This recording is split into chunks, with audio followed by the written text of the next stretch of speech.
Welcome to this exploration of one of the most unsettling cases ever documented in Kentucky's history. Before we proceed, I'd like to invite you to share in the comments where you're tuning in from and the exact time you're hearing this narration.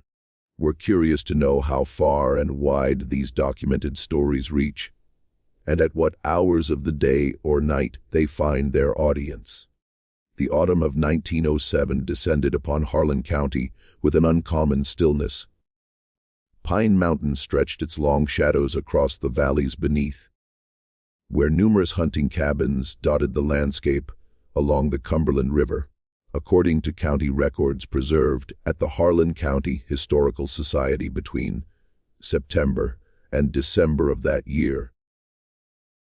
7 men who entered these woods for the hunting season never made it back to their families. The official disappearances were carefully recorded in ledgers that have since yellowed with age. Each entry, written in the meticulous cursive of County Clerk Thomas Whitfield, documented each man's name, age, occupation, last known location, and a brief notation: no remains recovered. Local newspapers, particularly the Harlan Daily Enterprise, reported these disappearances as separate incidents, attributing them to harsh weather or wild animal attacks. An editorial from October 28, 1907 suggested that the wilderness claims its due each season, a sentiment reflecting the casual acceptance of the Appalachian wilderness's dangers during that era. However, a series of journals uncovered in 1962 during the renovation of an old homestead suggested something far more sinister had unfolded in those woods. The renovation project was part of a federal initiative to develop recreational areas within what would later become the Daniel Boone National Forest. The property, approximately 23 miles southeast of Harlan proper, had sat abandoned for decades. According to the work crew's foreman, Samuel Ledbetter, whose account was recorded in an internal Forest Service memorandum dated June 17, 1962, the journals were discovered beneath a loose floorboard in what had once been the main living area of a substantial log cabin. The journals belonged to Tobias and Elijah Blackwood, brothers who owned roughly 300 acres of dense woodland in the county's southeastern portion. The land deed, filed in 1876 and transferred to the brothers in 1899 after their father's death, described the property as rising from the Cumberland waters to the ridge of Pine Mountain, encompassing Bear Creek Hollow and the eastern face of Stony Point. The journals, 3 leather-bound volumes with pages of handmade paper, contained daily entries spanning from 1899 to late 1907. What follows is an account pieced together from these journals, county records, newspaper clippings, and interviews with descendants of Harlan County residents from that period. The investigation was never officially concluded, and in 1967, the case was permanently archived at the Kentucky State Historical Society, where it remains largely forgotten. The Blackwood brothers were known in McCreary County, the neighboring jurisdiction, as reclusive trappers who occasionally traded animal pelts in the small township of Whitley City. The town, established in 1868 as a logging outpost, consisted of little more than a general store, a small church, and a cluster of wooden homes arranged along a single muddy street. According to trading post ledgers dated between 1903 and 1906, meticulously maintained by proprietor Harold Jenkins, the brothers would appear roughly once every 3 months to exchange furs for supplies. Jenkins's record books, donated to the McCreary County Historical Society by his granddaughter in 1948, list the items the brothers typically acquired: salt, coffee beans, ammunition, occasionally tools, and very rarely tobacco for Elijah. The ledgers indicate that the brothers spoke little and conducted their business efficiently before returning to their property. Entry dated March 12, 1905, Blackwoods arrived at dawn, traded 7 fox pelts, 3 beaver, and 1 bear skin of exceptional quality. exchanged for usual supplies, plus one steel trap and a whetstone. Departed before other customers arrived. Paid balance of $137 in silver coins dated 1878-1881. The trading post owner Harold Jenkins noted in his personal diary that the brothers carried themselves with an unsettling quietness, and that other patrons would clear space when they entered. An entry from November 1904 states, "The elder Blackwood, Tobias, stands near 6 and 102 feet tall, with shoulders like an ox. His hands bear the scars of countless seasons in the wilderness, yet he counts coins with the delicacy of a banker. His brother, smaller but no less imposing, watches the door as if expecting trouble that never arrives. They move through my establishment like wolves among sheep, and I find myself checking my inventory more carefully after their departures, though nothing has ever been missing." Jenkins also observed that the brothers appeared exceptionally well fed for men who lived so deep in the wilderness, particularly during winter months when game was scarce. Their robust physicality stood in stark contrast to other mountain dwellers, who typically grew lean during the harsh Kentucky winters. When questioned about their hunting success, Tobias, the elder brother, would only reply that they had ways of ensuring the table was always full. This cryptic response appears multiple times in Jenkins's diary entries spanning 4 years, suggesting the merchant's persistent curiosity about their unusual prosperity.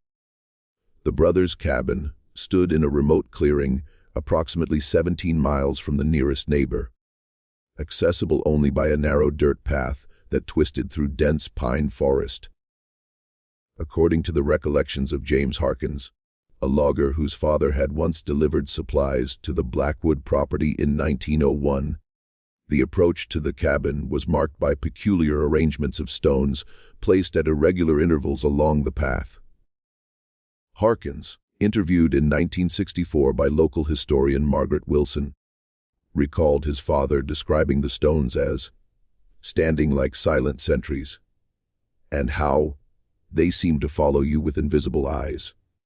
The path itself was described as unusually level and well maintained for such a remote location. Wide enough for a horse, but not a wagon, forcing visitors to approach in single file. The location was marked on an 1899 survey map commissioned by the Kentucky Land Office, but subsequent maps from 1910 onward omit any mention of the property or its structures. It's as if the land itself conspired to forget. The 1910 Geological Survey, conducted as part of a coal exploration initiative, shows only uninhabited wilderness, where the Blackwood property should have been, despite the cabin's substantial construction, which should have persisted well beyond that date. The cabin itself, according to the few who had seen it, was unusually large for a wilderness dwelling. Constructed of hand-hewn oak logs, notched and fitted with remarkable precision, it featured a stone foundation that extended approximately 10 feet into the ground, creating what witnesses described as a full underground level accessed via a trapdoor in the main room. Luther Collins, a hunting guide who claimed to have visited the cabin once in 1906, provided a statement to the Harlan County Sheriff in 1908 during the belated investigation into the disappearances. His description, preserved in the case files, notes that the main floor contained a large central room with a massive stone fireplace, 2 smaller rooms presumably used as bedrooms, and a separate kitchen area with an unusual brick oven built into the wall. Collins reported that what struck him most was the brothers' collection of knives displayed on a wooden rack near the kitchen entrance. Must have been 30 or 40 different blades. His statement reads, "Some I recognized as hunting or skinning knives, but others looked like surgeon's tools, all kept polished and arranged by size. Elijah saw me looking and said they were family heirlooms from their father's time as a field medic during the war." Before the hunting season of 1907, The Blackwood brothers had lived relatively unnoticed by authorities. Their property taxes were paid annually through a lawyer in Whitley City, a Mr. Jonathan Pierce, whose brief notes indicate that the brothers inherited the land from their father, who had acquired it during the post-Civil War land redistribution. Pierce's legal ledger, discovered in a filing cabinet donated to the County Historical Society in 1951, contained minimal information about his unusual clients. His notes indicate that he met the brothers only twice, once after their father's death to execute the will, and again in 1902 to draft a document ensuring that if either brother died, the property would pass fully to the survivor, with no claims permitted from any other parties. Pierce noted that this request seemed odd given that neither brother was known to have any other family or heirs, but he fulfilled their request without question. According to courthouse records, the senior Blackwood had been a Union soldier who received the parcel as compensation for his service. Military records accessed in 1965 by researchers identified him as Sergeant Ezekiel Blackwood, formerly of the 13th Kentucky Volunteer Infantry, Company C. His service record indicated he served as a field hospital assistant during the latter years of the war, with a notation that he was particularly skilled in amputation procedures. Pierce's notes, found in the same filing cabinet, mentioned that the brothers' father had peculiar dietary requirements that necessitated their isolated lifestyle. In a letter to a colleague dated 1904, Pierce elaborated slightly, writing, "The elder Blackwood suffered from some digestive malady acquired during his military service. According to his sons, he could consume only very fresh meat prepared in specific ways, or he would suffer terribly." This condition apparently informed his choice of such an isolated homestead, where game was plentiful and neighbors scarce. No further explanation was provided, and medical records from that era were not detailed enough to identify what condition might have required such specific dietary restrictions. The brothers themselves had no formal education beyond what their father had taught them, and neither had ever married.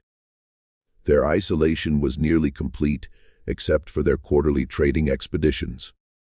Local children were warned to avoid the area near Pine Mountain, where the Blackwoods lived, though no specific reason was given beyond the usual cautions about respecting private property. Eliza Jenkins, daughter of the trading post owner, recalled in a 1966 interview that her father would say, "Those who wander onto Blackwood land tend not to wander back off it." What triggered the events of 1907 remains unclear. Some suggest it was the unusually cold September that pushed game animals deeper into the mountains, causing hunters to venture further into the Blackwoods territory than in previous years. Weather records from the Louisville Meteorological Station document that September 1907 saw temperatures averaging 1,200 degrees below normal, with an early frost on September 10th that damaged crops throughout the region.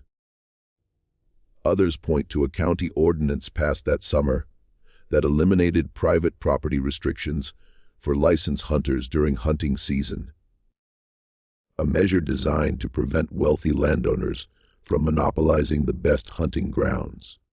The ordinance, preserved in the county records, stated that, from September 1st to December 31st, licensed hunters may pursue game across property boundaries, provided they do not damage structures or livestock. The Blackwoods reportedly at a county meeting to oppose this ordinance, one of their only known appearances in town, but their objections were overruled. The meeting minutes note only that objection was raised by residents of Pine Mountain District, without naming the brothers specifically.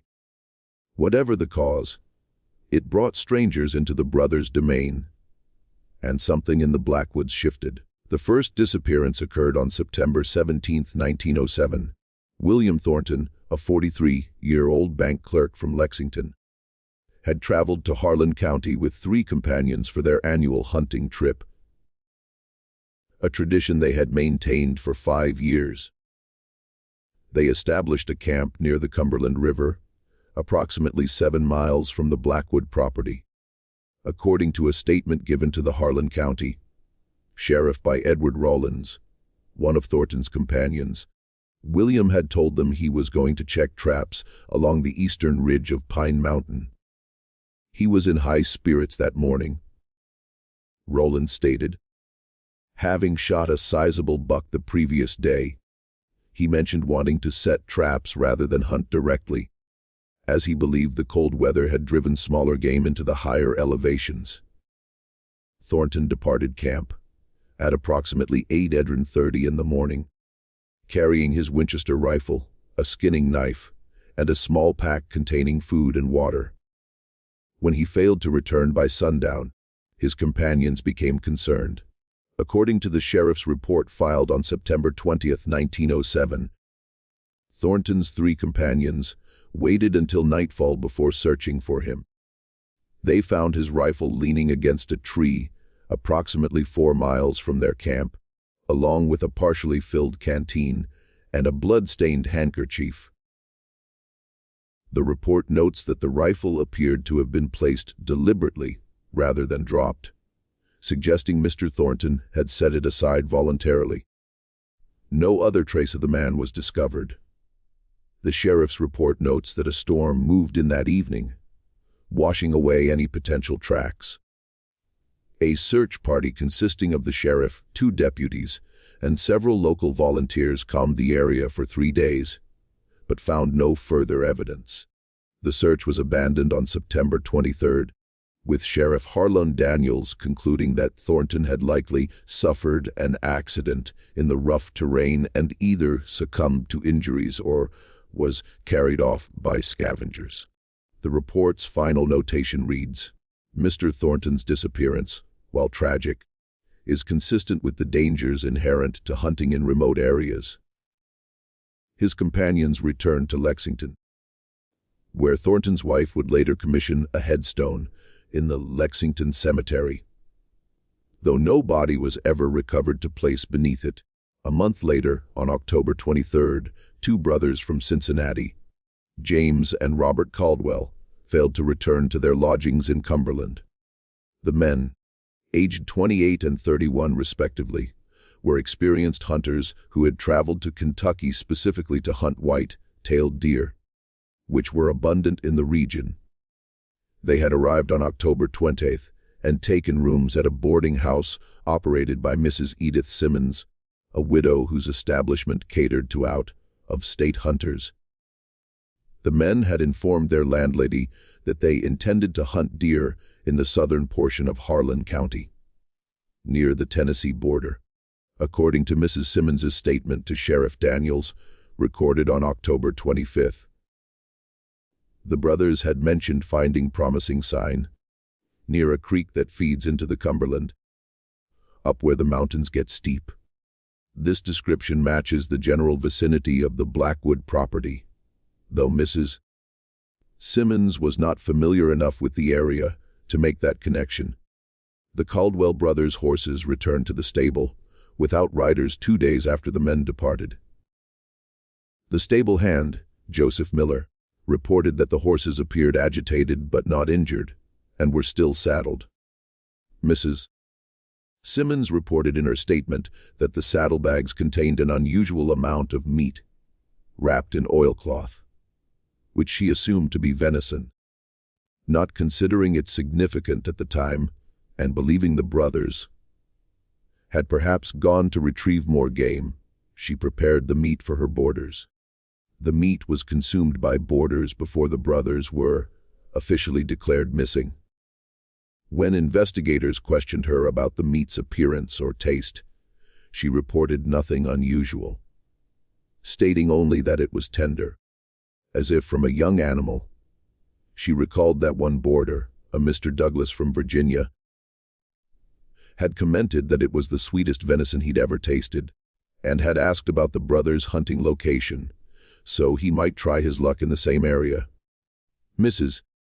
Simmons did not recall if she had provided him with this information. Sheriff Daniels organized another search party when the Caldwell brothers were reported missing, focusing on the area south of Cumberland, where they had indicated they would be hunting. The search lasted 5 days, but yielded no results beyond a single spent rifle cartridge that could not be definitively linked to either brother's weapon. The Cincinnati Enquirer ran a small article about the missing men on November 2, 1907, noting that they were presumed lost to the hazards of the Kentucky wilderness. Their parents traveled to Harlan County in mid-November but returned to Ohio without answers.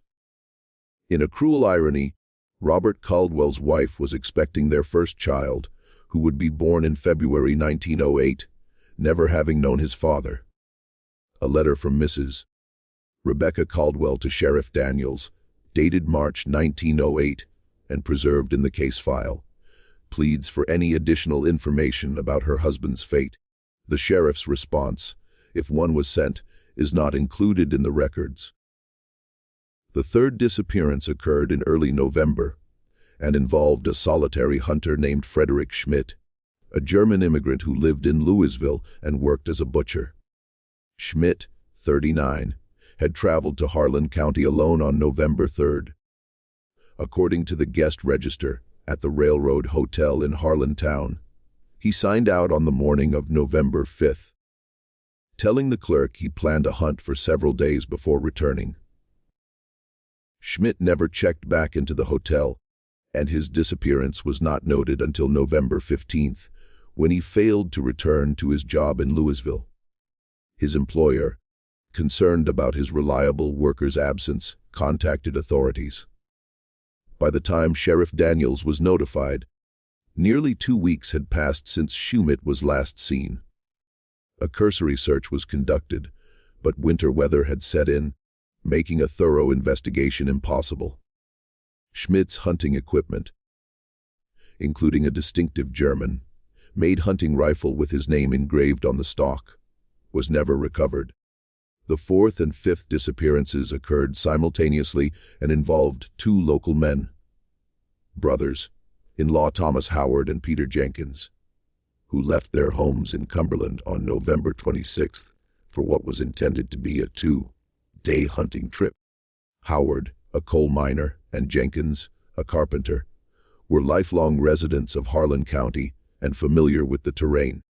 According to statements from their wives, who were sisters, the men had mentioned hunting in the high country because game had become scarce in their usual hunting grounds closer to town. When they failed to return on November 28th, their family members immediately reported their absence to Sheriff Daniels.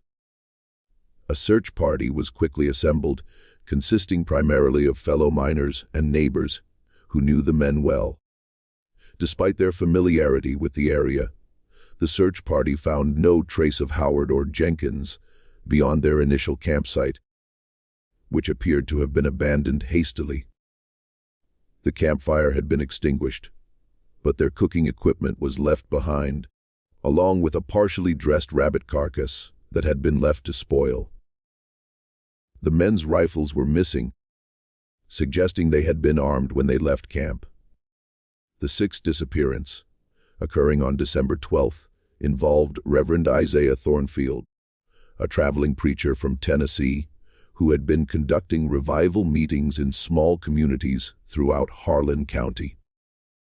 According to his assistant, a young man named Timothy Greer, Reverend Thornfield had expressed interest in delivering his message to the more isolated homesteads in the region.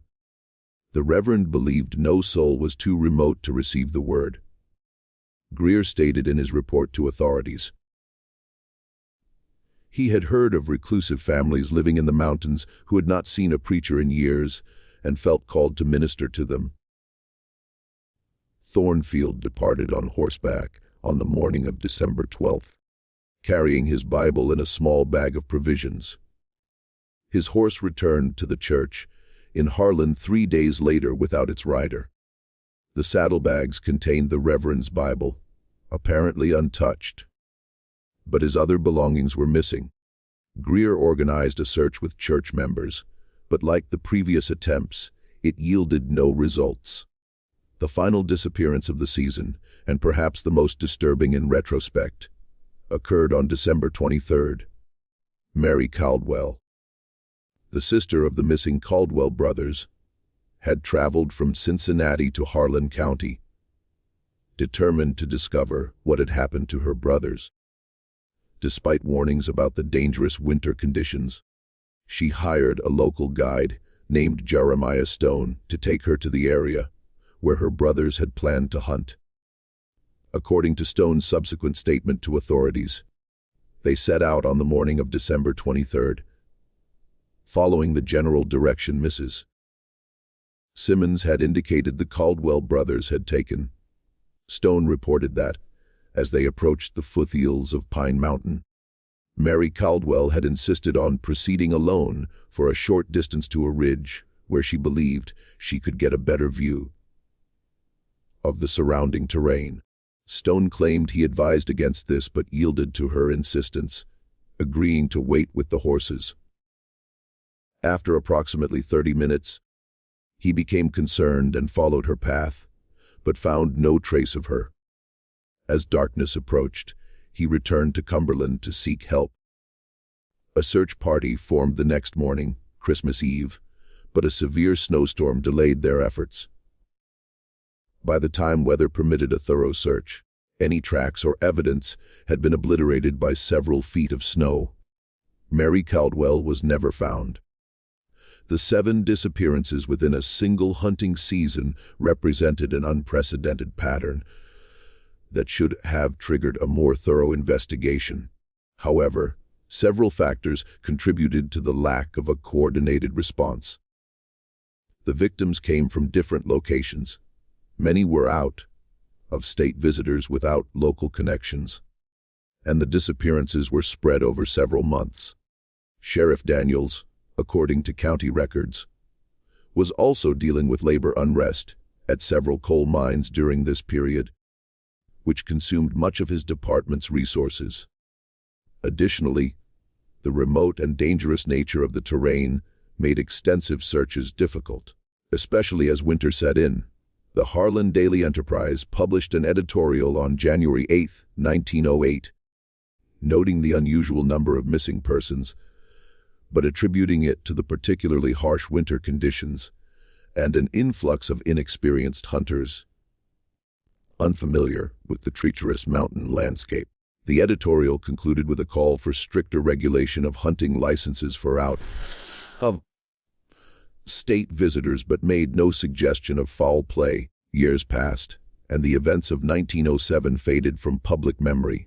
The Blackwood property remained untouched until 1932, when the land was officially reclaimed by the county due to unpaid taxes. Following the presumed deaths of the brothers, who had not been seen at the trading post since December 1907, the last recorded sighting of either brother was on December 26, 1907, when Elijah Blackwood made an unusual wintertime journey to the trading post in Whitley City. Harold Jenkins's diary entry from that date notes that Elijah appeared haggard and distracted, his clothes stained, and his manner more agitated than I had ever observed. Jenkins recorded that Elijah traded an unusually large quantity of meat and pelts, purchasing supplies that suggested long-term travel, preserved foods, ammunition, a new knife, and a heavy coat. When Jenkins inquired about Tobias, Elijah reportedly replied, "My brother remains at home tending to private matters." Jenkins noted that Elijah departed heading west rather than north toward the Blackwood property, and that was the last confirmed sighting of either brother. The property was incorporated into what would later become part of the Daniel Boone National Forest. The deed transfer filed in the Harlan County Courthouse on April 15, 1932, describes the land as abandoned and without structures of value, suggesting the cabin had been destroyed or deteriorated significantly in the intervening years. No one showed interest in the remote parcel until 1962, when the Forest Service planned to construct a fire observation tower on the highest point of the former Blackwood land. During excavation for the tower's foundation, workers discovered the remains of a cabin that had apparently burned decades earlier. The site report filed by project supervisor Samuel Ledbetter notes that the foundation extends approximately 10 feet below ground level with evidence of multiple underground rooms or chambers. Unusual for structures of this region and era. Among the charred timbers, they found a metal box containing 3 leather-bound journals, partially damaged by fire but still legible. The discovery was reported to Forest Service headquarters in Winchester, Kentucky, where officials decided the find had historical, rather than criminal significance, due to the apparent age of the materials. The journals were initially stored in the Forest Service regional office in Winchester, but were transferred to the State Historical Archives in Frankfort in 1964. Dr. Eliza Montgomery, an anthropologist from the University of Kentucky, examined the journals as part of a research project on Appalachian isolation communities. Her preliminary report, dated October 3, 1964, describes the journals as a remarkable window into the psychology of extreme isolation and the development of parallel moral systems in remote communities.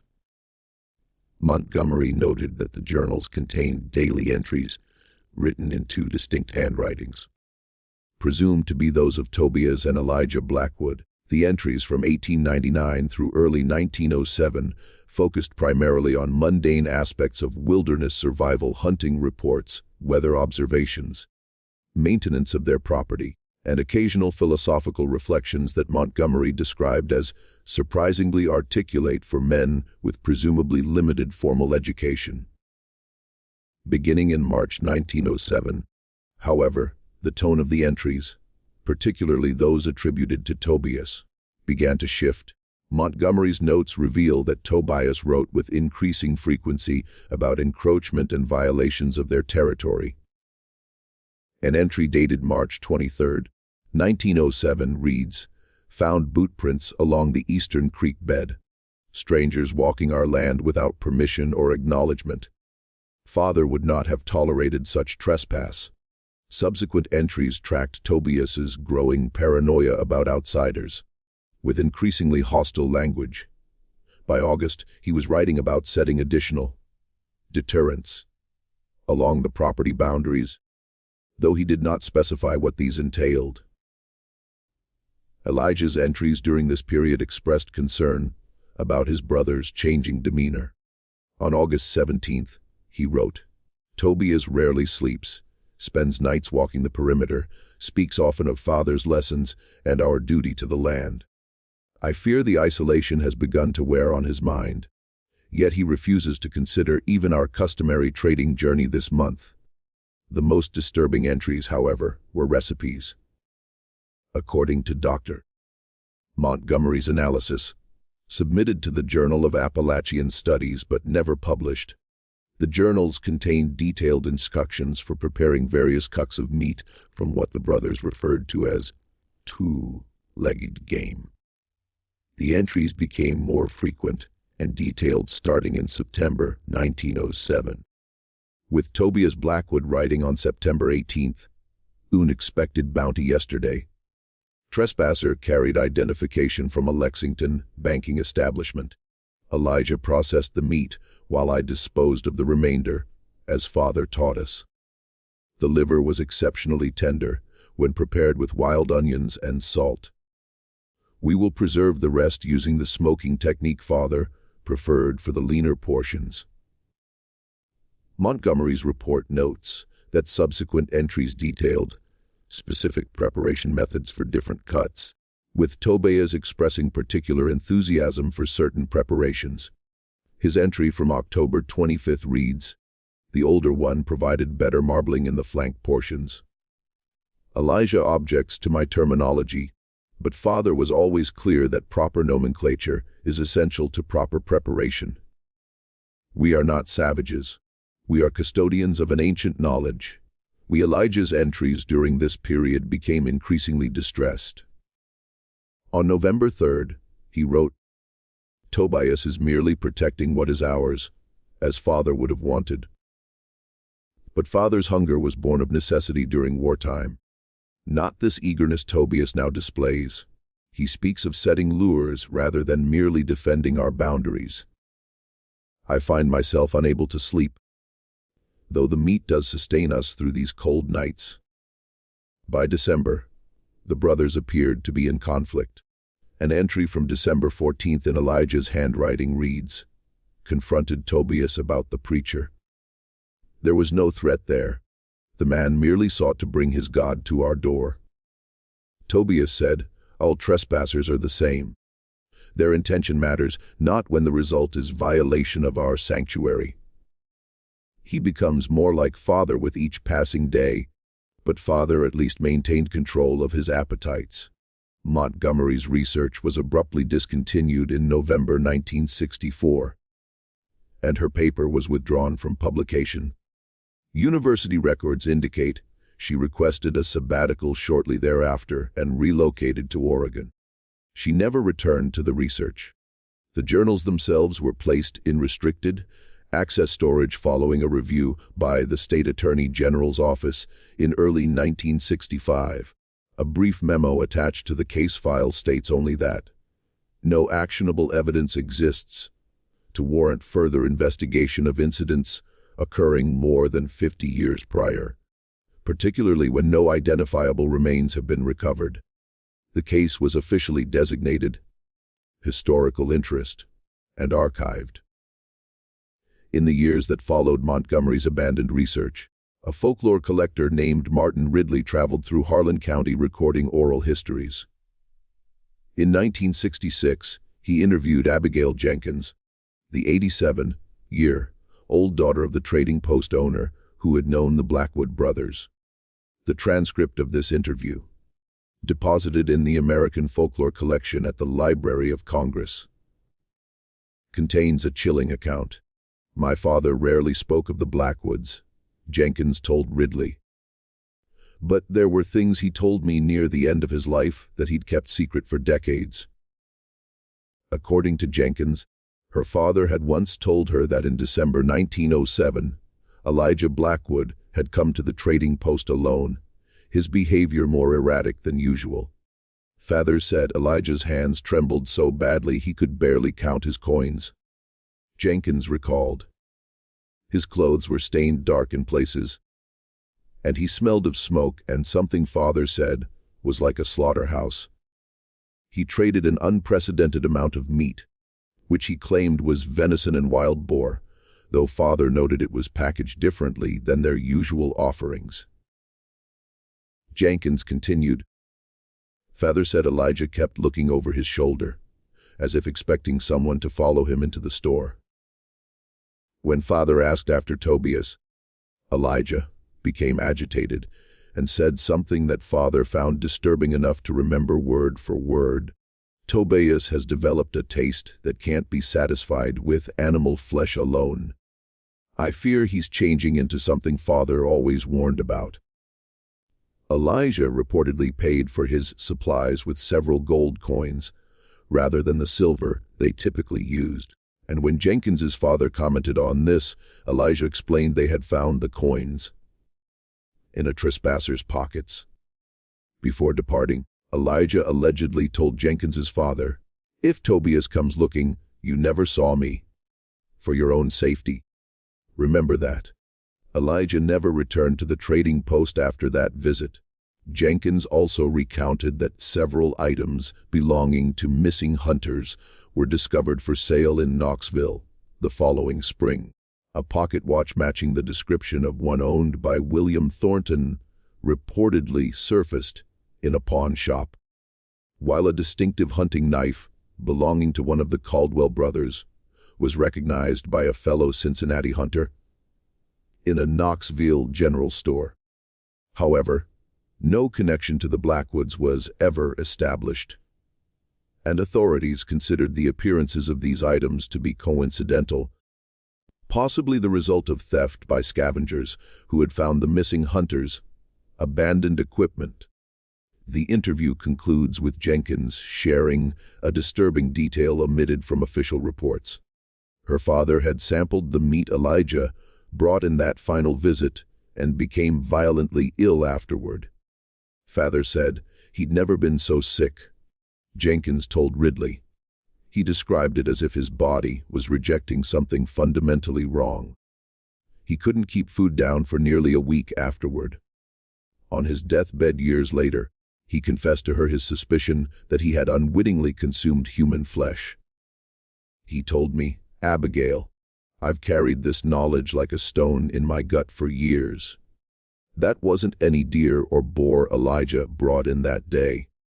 I have been a hunter all my life and know the taste of every animal these mountains produce.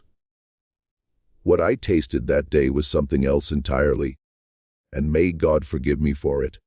When Ridley asked if Jenkins's father had ever reported his suspicions to authorities, she replied that he had not. Who would believe such a thing? And by the time he was certain, years had passed and the Blackwoods were long gone. The physical evidence of what occurred in those woods in 1907 has largely vanished. The fire that destroyed the Blackwood cabin appears to have been deliberately set, though by whom remains unknown. Forensic analysis of the site, conducted cursorily in 1962 as part of the tower construction project, indicated that the fire had burned at an unusually high temperature, consistent with the use of accelerants. The project report notes that evidence suggests multiple points of origin for the fire, inconsistent with accidental causes such as lightning strikes or chimney fires. This finding was not pursued further at the time, as the age of the site placed it outside criminal interest. In 1967, before the construction of the fire tower was completed, workers discovered a series of stone-lined pits approximately half a mile from the cabin site. Forest Service reports described these as possible root cellars or storage facilities, approximately 6 feet deep and 8 feet in diameter, lined with fitted stones and covered with heavy wooden lids that had partially collapsed over time. Work was halted when bone fragments were found among the stones. Dr. Walter Richardson, a forensic anthropologist consulted by the Forest Service, conducted a brief examination of the fragments and concluded they were non-human, likely deer or wild boar, noting that the cutting marks visible on some specimens are consistent with butchering practices common in the region. His report, dated June 8, 1967, recommended resuming construction, and the pits were filled in and covered. No photographs of these excavations exist in public records, though an internal Forest Service memo requested all materials related to the discovery be forwarded to the regional office. Dr. Richardson's original field notes, obtained through a Freedom of Information Act request filed in 1978 by journalist Thomas Carter, contain an observation omitted from the official report. Several of the larger bone fragments exhibit unusual cutting patterns inconsistent with standard game butchery. The precision of certain cuts suggests knowledge of anatomy beyond that typically possessed by hunters or trappers. Without more complete specimens, conclusive identification is impossible, but the possibility of human remains can't be entirely ruled out. The fire tower stood for only 7 years before being decommissioned to what official reports called all persistent structural issues and unexplained equipment failures. Rangers assigned to the tower frequently requested transfers, citing in their reports unsettling noises and a persistent odor of cooking meat despite the remote location.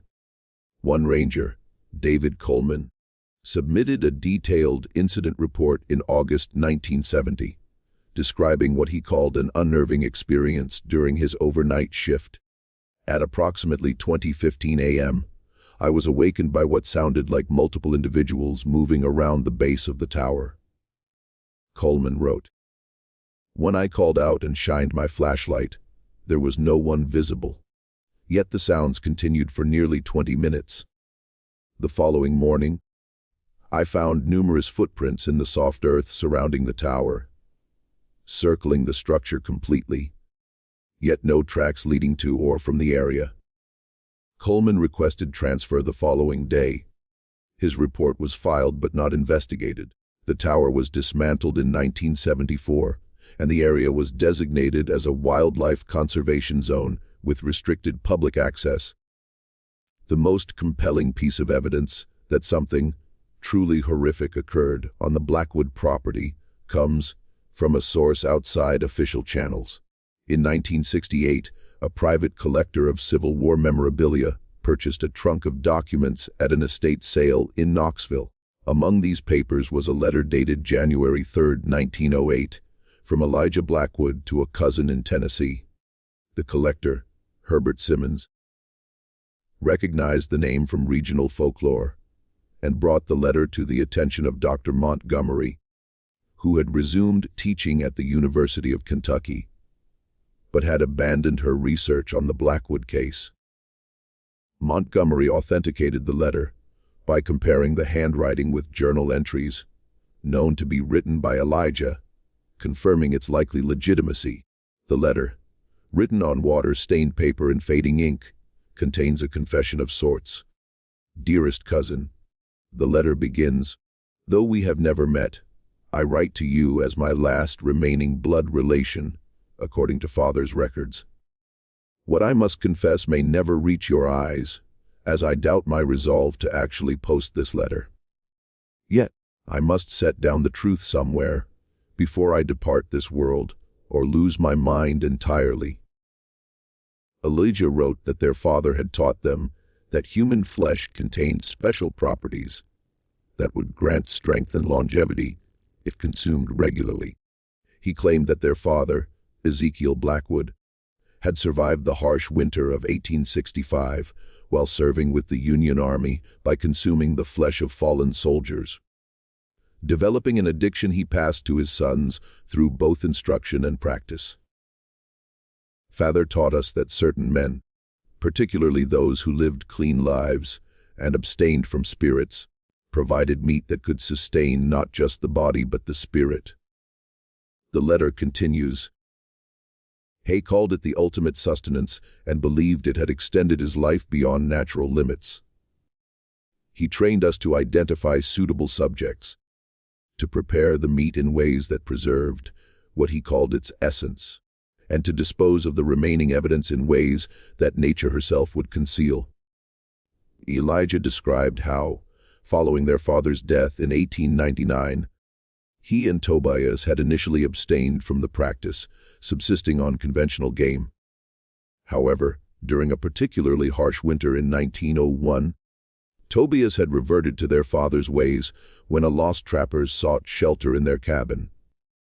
He justified it as self-defense, as the man had become delirious with fever and threatened us with his knife. Elijah wrote, "But I saw the look in my brother's eyes as he prepared the meat. The same hunger that had possessed father in his final years." According to the letter, the brothers reached an uneasy compromise wherein they would only consume individuals who trespassed on their land and posed some perceived threat. This arrangement held until the hunting season of 1907, when the county ordinance brought more hunters into their territory. Elijah claimed that Tobias had become increasingly possessed by this hunger, eventually hunting humans deliberately rather than opportunistically consuming trespassers. He began to set traps not for animals but for men, the letter states. He studied their movements, identified their camps, and selected targets with the precision father had taught us for choosing prime deer. What had once been reluctant necessity became eager pursuit. The letter states that on Christmas Eve 1907, Elijah discovered Tobias preparing a stew containing parts of a young woman who had been searching for her missing hunter husband. When I recognized female garments among the discarded belongings, something broke within me. Elijah wrote. Father had been explicit that women were never to be considered suitable. Something fundamental had changed in Tobias. He was consuming not for sustenance but for pleasure. The expression on his face, as he stirred that pot, haunts me still. According to the letter, this crossed some moral line for Elijah, who claimed to have killed his brother that night and burned their cabin with Tobias inside. I struck him from behind with father's old army shovel as he bent over the hearth. I told myself it was mercy, not murder. That the brother I had known was already gone, replaced by something that merely wore his face. I poured coal oil over everything that would burn and lit the flame that I hoped would purify what we had become. Perhaps it is cowardice that I did not join him in that pyre. The letter concludes with Elijah's statement that he was heading west to escape the hunger that never truly leaves. His final lines read, "I feel it still, cousin, the craving father planted in us. In my dreams I taste it still and wake famished for something dear, and rabbit cannot satisfy. I go west to lose myself where no one knows the name Blackwood. Though I fear that what father awakened in our blood can never truly be put to rest. If there is a God, may he forgive what we have done in these mountains. I know I shall never forgive myself." The collector who found this letter attempted to contact authorities in 1968, but was reportedly told the case was closed due to the passage of time and lack of evidence that could lead to prosecution. The letter's current whereabouts are unknown, as the collection was dispersed after the collector's death in 1969. Dr. Montgomery, who had seen and transcribed the letter, refused to discuss it further, stating only that some historical materials are best left unexamined. The legacy of the Blackwood brothers manifests in the curation of the southeastern portion of what is now Daniel Boone National Forest, has one of the lowest hunter visitation rates in the entire Appalachian region. Despite abundant game and spectacular vistas, the area remains largely untraveled.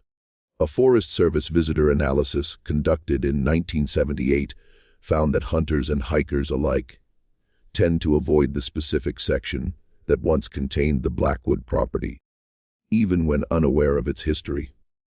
Local guides refuse to take groups to the area, citing dangerous terrain or protected wildlife habitats. Jeremiah Holbrook, a hunting guide interviewed for the analysis, stated simply, "There are places in these mountains that don't welcome human presence. That's one of them. Animals know it too. You won't find deer or turkey in that hollow, no matter how good the foraging might be." Park rangers interviewed for the same assessment acknowledged an unofficial policy of discouraging camping or hunting in that section. "We don't put it in the official guidelines," one ranger explained, "but new staff are quietly advised to direct visitors elsewhere. We've had too many incidents over the years. Equipment failures, unexplained injuries, hikers reporting disorientation even with compass and map." One ranger, speaking anonymously, admitted, "There's something not right about that hollow. Animals avoid it. Plants grow wrong there, twisted somehow, even though the soil and sunlight are no different than the surrounding areas. We just tell people the area is being rehabilitated." When pressed for specifics about these anomalies, rangers typically offered vague responses or changed the subject. The coordinates that would have marked the Blackwood cabin do not appear on any official forest maps produced after 1970. In fact, topographical surveys seem to skirt the area entirely, leaving a small but noticeable blank space in the otherwise meticulously documented national forest. This cartographical omission was officially attributed to a surveying error that was never corrected, though several former Forest Service employees have suggested it was intentional. Perhaps most telling is the fate of those who have attempted to investigate the Blackwood case over the years. Dr. Montgomery abandoned her promising academic career shortly after examining the journals, taking a position teaching at a community college in Oregon, where she reportedly refused to discuss her previous research. Thomas Carter, the journalist who filed the Freedom of Information Act request in 1978, published a single article about the Blackwood case in a small regional magazine before abandoning the subject entirely.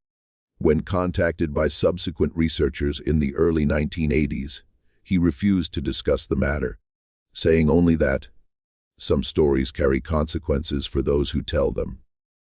Martin Ridley, who interviewed Abigail Jenkins, died unexpectedly of a heart attack, just weeks after depositing his recordings at the Library of Congress, despite having no history of cardiac issues.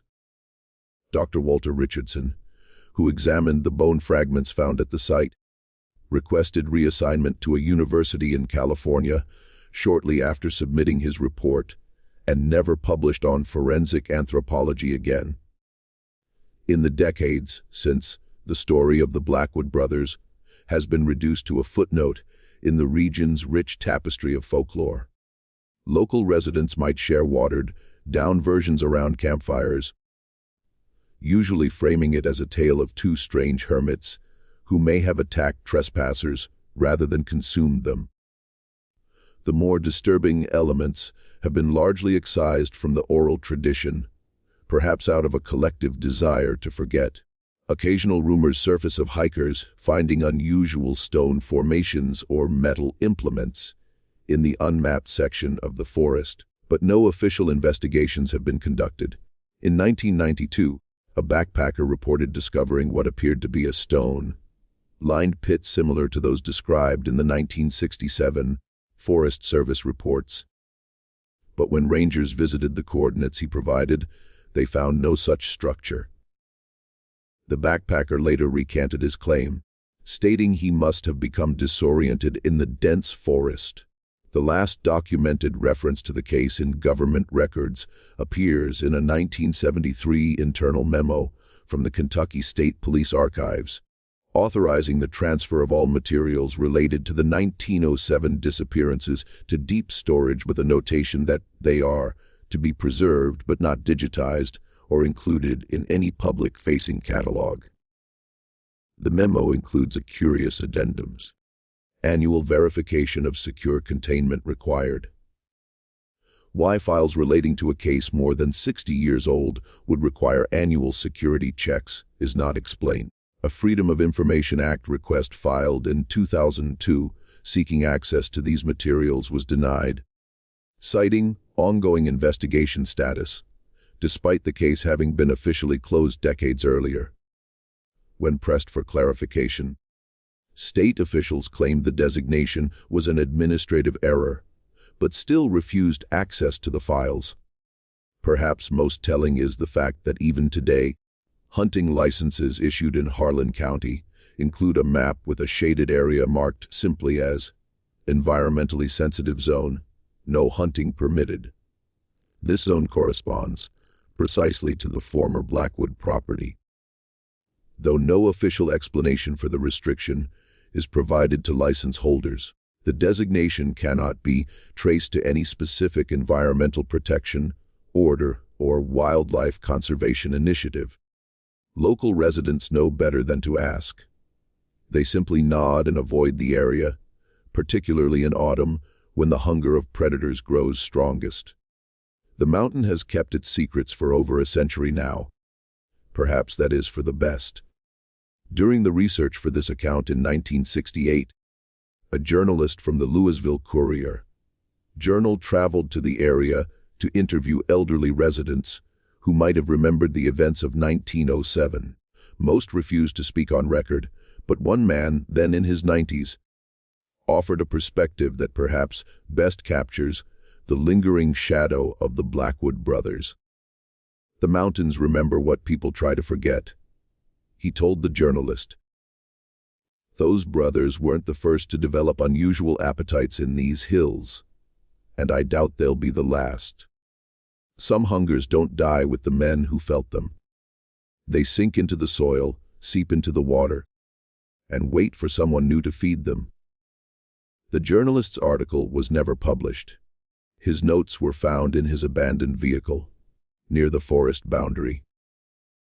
The journalist himself was reported missing, but was later discovered in a hospital in Nashville, having checked himself in under a false name. He had no memory of the 3 days following his interview and left journalism shortly thereafter. When contacted by researchers in 1969, he refused to discuss the Blackwood case, saying only, "Some stories aren't meant to be told. Some appetites shouldn't be remembered." Perhaps he was right, or perhaps in forgetting. We allow such appetites to grow hungry again. What is certain is that something happened in those Kentucky woods in the autumn of 1907. Something that transformed 7 missing persons cases into a legacy of whispered warnings and averted gazes. The official records may be sealed, the witnesses long dead, and the physical evidence destroyed by time. But the hollow where the Blackwood cabin once stood remains empty of both wildlife and visitors. In a forest teeming with life, that silence speaks volumes.